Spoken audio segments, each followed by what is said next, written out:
Guys আজকে বাচ্চারা বাজারে এসে চাটনি করছে, আমি যাব গেলে ওরা আমার দেয় কি না দেয় সেটা দেখবো, রিয়াকশনটা দেখবো। ঠিক আছে চলো। तो चलिए शुरू करते हैं।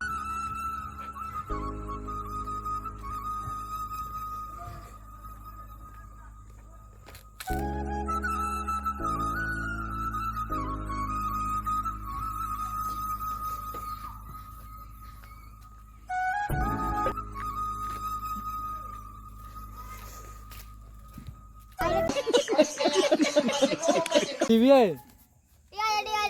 thank you. এ দাঁড়ি আমার দিদি বল তাহলে থাকবো। তো গাইস দেখো এরা কতজন মিলে চাটনি করছে, দেখো পাগল কি করছে দেখো।